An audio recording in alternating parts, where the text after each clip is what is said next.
6 juin 1944, jour J. Pendant que des milliers de soldats débarquent en Normandie sous une pluie de balles, Hitler refuse d'envoyer ses renforts. Pourquoi?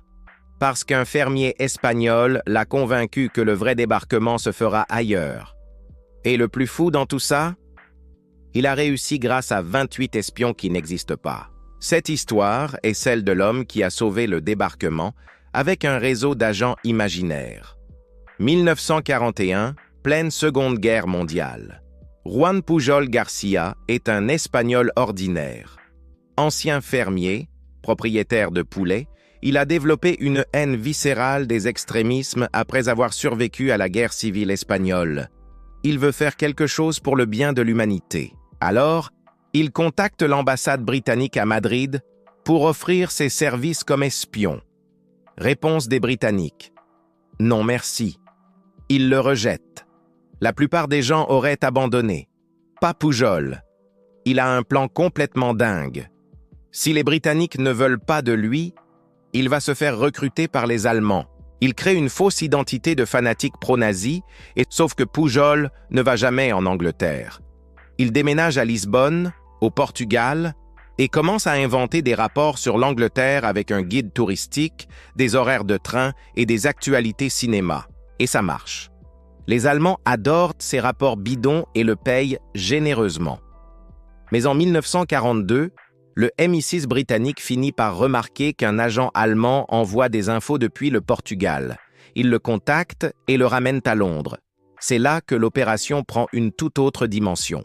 Avec Thomas Harris, un agent hispanophone du MI6, Pujol construit méthodiquement un réseau fictif de 28 agents. Chacun a une personnalité, un métier, des déplacements. Un Vénézuélien à Glasgow, un soldat de la 9e division blindée, un fasciste gallois, un poète indien à Brighton. Tous sortis de l'imagination de Garbo. Il envoie près de 4000 messages radio et 4000 lettres secrètes à l'Allemagne. Les nazis sont tellement submergés d'informations qu'ils n'envoient aucun autre espion en Angleterre. Novembre 1942, premier test majeur, l'opération Torche. Garbo informe les nazis qu'un convoi de guerre quitte le Royaume-Uni vers l'Afrique du Nord. L'information est exacte. Mais Pujol arrange pour que le rapport arrive quelques heures avant l'invasion, trop tard pour réagir. Réponse des Allemands. Désolé que vos rapports soient arrivés trop tard, mais ils étaient magnifiques. Garbo vient de gagner leur confiance totale. Janvier 1944, l'opération Fortitude commence. C'est la plus grande opération de désinformation de l'histoire. Avec la Ghost Army américaine qui utilise des tanks gonflables et de fausses transmissions radio, et même le général Patton comme leur, Garbo convainc Hitler que le débarquement se fera à pas de Calais en juillet. Pas en Normandie en juin. 6 juin 1944, 3 heures du matin. Le vrai débarquement commence en Normandie. Garbo envoie un message urgent aux Allemands. Débarquement en cours en Normandie. Mais attention, ce n'est qu'une diversion. Le vrai débarquement arrive à Calais. Hitler et son état-major le croient. Ils gardent leur division blindée près de Calais pendant des semaines après le 6 juin. Les renforts qui auraient pu repousser les Alliés à la mer restent immobilisés. Des milliers de vies sont sauvées.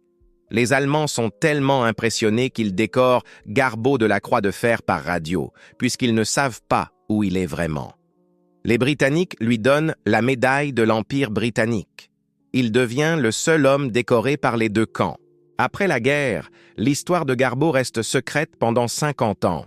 Pujol meurt officiellement en Angola pour échapper à d'éventuelles représailles.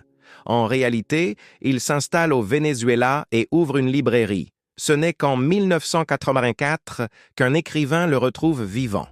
Garbo est aujourd'hui reconnu comme le plus grand agent double de l'histoire. Son opération démontre qu'un seul homme, avec de l'imagination et du courage, peut changer le cours d'une guerre mondiale. Sans armes, sans violence, juste avec des mots et des mensonges si bien construits qu'ils deviennent plus vrais que la vérité.